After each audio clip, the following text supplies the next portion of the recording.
Hi, good morning. We're going to start, so if we can just settle down. Great. My name is Ross Douglas, and I'm the founder and CEO of Autonomy, and this is our first event in London.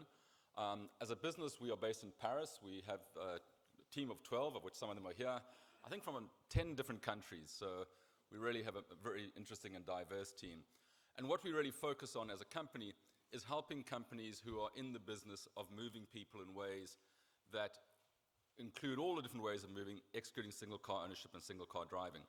And we see that there's this massive trend coming, not just obviously from combustion vehicles to electric vehicles, but a massive movement coming where people are foregoing car ownership in exchange for becoming mobilists. And they're using their smartphones to move through different public and private mobility operators. And we see this as an incredibly exciting place because when you look at the data of car ownership, you see trends of motor car mileage going down continually. In the UK now, average car mileage is 120 miles a week, 5,300 kilometers a year. It's incredibly low and keeps decreasing. The age of fleets keeps aging. In France, it's 11 years. Most cars that are bought and sold are over 10 years old. The value of motor cars continually goes down. So what you see is people own older and older cars and use them less and less. What this means is that when we start having these banning of combustion vehicles with low emission zones, the movement to electric vehicles will not be one for one. A lot of people will forego car ownership just to move in ways that are much more flexible, much lighter, don't have the restraints and the costs of car ownership. And we think this is a massive opportunity for both businesses and cities. And it achieves three objectives. The one is that obviously it radically reduces carbon emissions, environmental impact of such big vehicles being driven and owned by one person. It's in line with what cities and policymakers want. And third, it frees up a huge amount of money that's obviously invested in car ownership that now is available for other forms of mobility. I think the most important piece missing in the transition from motorist to mobilist is autonomous vehicles, because at the moment you have some light mobility solutions and you have the mass transit solutions, and in between you need a much more flexible mobility solution, and that can come with autonomous vehicles, particularly things like autonomous shuttles that increase the number of vehicles, smaller number of seating, much more frequent, and actually provide a much more comprehensive coverage so that it replaces the practicality of car ownership. And that's why we're very excited today to do our first conference on autonomous vehicles, because when we speak to cities as we do, we see there's an increasing want for autonomous vehicles to fill that missing gap and help the acceleration from motorist to mobilist.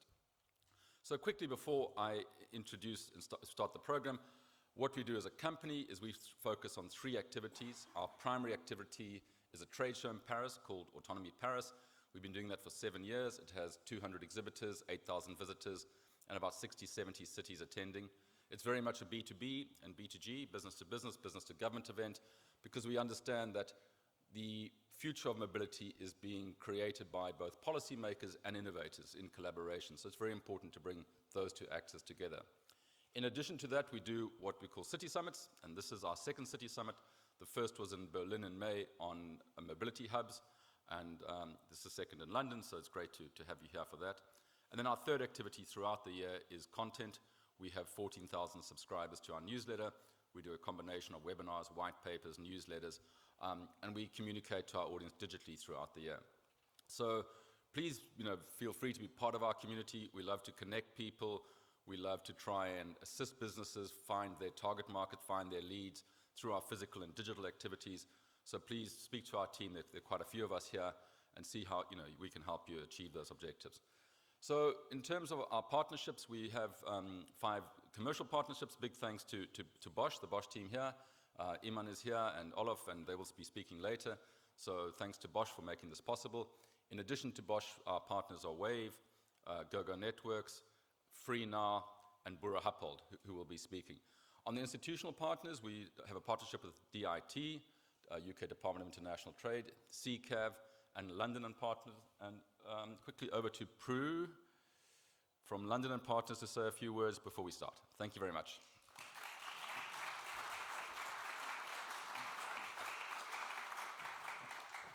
So here's Prue Ashby. Thanks. Good morning, everybody.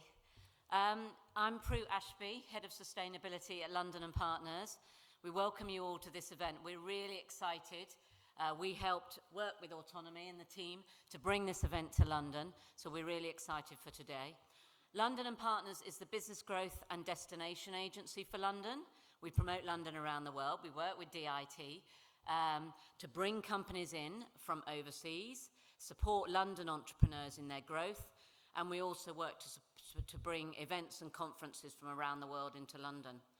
So if you have a business, you're looking at growing in London, you're looking at coming to London maybe for the first time, we can provide free advice and support, and we'd love to do so. Enjoy the day and network and meet loads of people and enjoy London while you're here.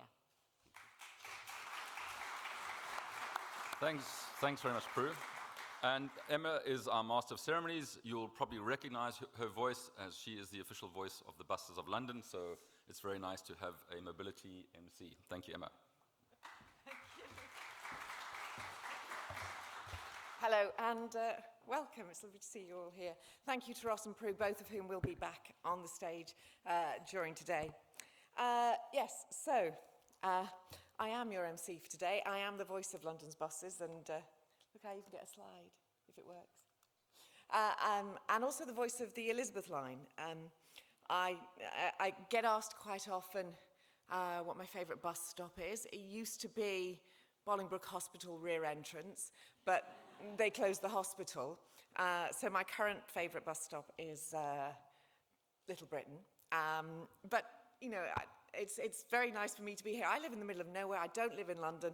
I come down to London, I go on a bus to here myself. I bring my son down and inflict myself on him.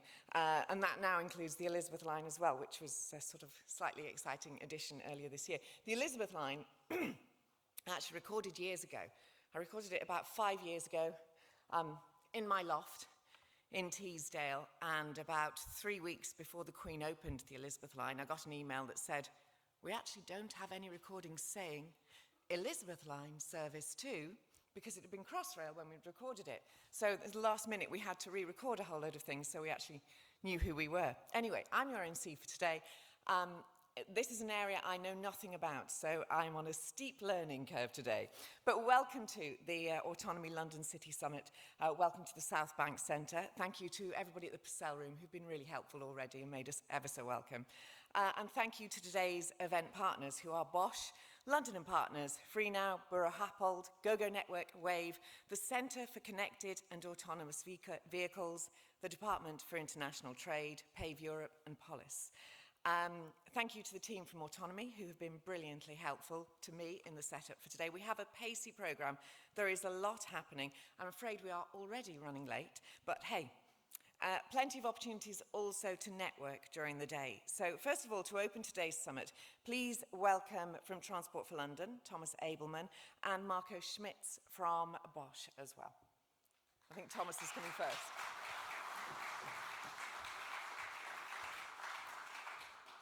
Yeah, you've got me first. So welcome to London Autonomy. My name is Thomas Abelman. I'm the Director of Strategy and Innovation at Transport for London. I'm a comparative new boy. I joined TfL just over a year ago. I've spent 5 of the last 6 years running a startup. That was a company called Snap Travel Technology. We were a two-sided marketplace that connects people who want to make coach journeys with small, independent local coach operators. I spent 4 years telling investors that we were not Uber for coaches because I didn't like the comparison. We were Uber for coaches. That was going really well. We'd raised about 14 million quid, going great guns, until March 2020, when we had a surprising and slightly unpredicted turn in our fortunes. I can't quite remember what happened now, but something changed in our operating environment and never quite recovered from that. So I then founded a blog and podcast, and my sort of career plan was to be a sort of blogger, podcaster, consultancy person in the mobility space. So I was doing that for a while.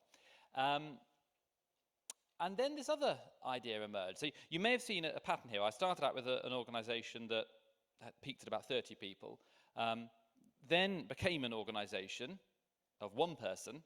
So the obvious next step was to join a fiendishly complex 28,000 person public sector integrated transport authority. So that's what I did. And when I say that TfL is fiendishly complicated, it really is fiendishly complicated, because TfL is more or less unique.